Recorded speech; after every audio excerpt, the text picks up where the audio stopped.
Let's welcome Brian Kilmeade back into the conversation. Brian, I'm surprised that they would give this another go, just because I obviously, out of an abundance of caution, I would probably not allow the president to return if I were in his security detail. Again, understanding that he is the boss. Your viewpoint, as it appears that they're going to try to continue to celebrate the First Amendment and resume the evening at the Correspondents' Dinner.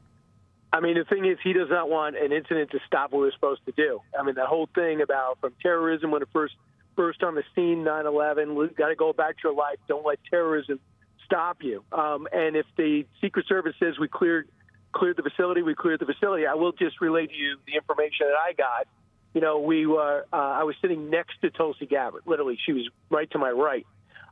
Immediately after I smelled the gunpowder, I see the frantic running up the center aisle. Evidently, now we're learning that the shooting happened in the lobby, but they quickly went and grabbed the cabinet secretaries. The first one I saw that they grabbed almost abruptly was RFK.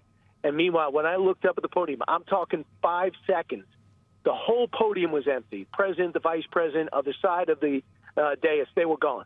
And then I looked over it, and there's Mark Wayne Mullen. They get him out. Then they get Sean Duffy out. And I watch RFK get out. And, I mean, I don't know a cabinet secretary that wasn't at this event. They were all there. In fact, I was able to go with Rachel and Sean into the cabinet secretary's own get-together before. So I saw every single one of them.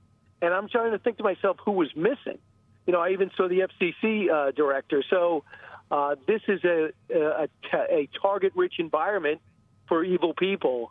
But the thing is, Kevin, I'll tell you, my ticket was taken, and I will go to grab my ticket, and all of a sudden, when I go back, the president arrives. So there's magnetometers everywhere. They literally were patting everybody down again, and they went through everything again. So how someone got to the point where they apparently had a gun is beyond me, and got through it. You know, it must be something that was planned way ahead of time. And we did hear when we got back into the Fox room, I get in there, and when Secret Service came in fully armed up with bulletproof vests on, and they said, "Come with us. There's someone here hiding."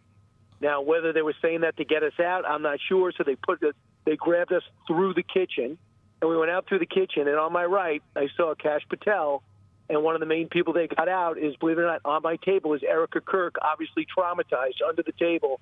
They grabbed her. Kash Patel was with her for a second, and then he was working the scene. So literally, you couldn't have had more officials in one place. I don't think you have more besides the team picture. I don't know of another place to get all the officials. Be sure to like and subscribe for all the Fox News latest on YouTube, and catch full shows streaming now on Fox One.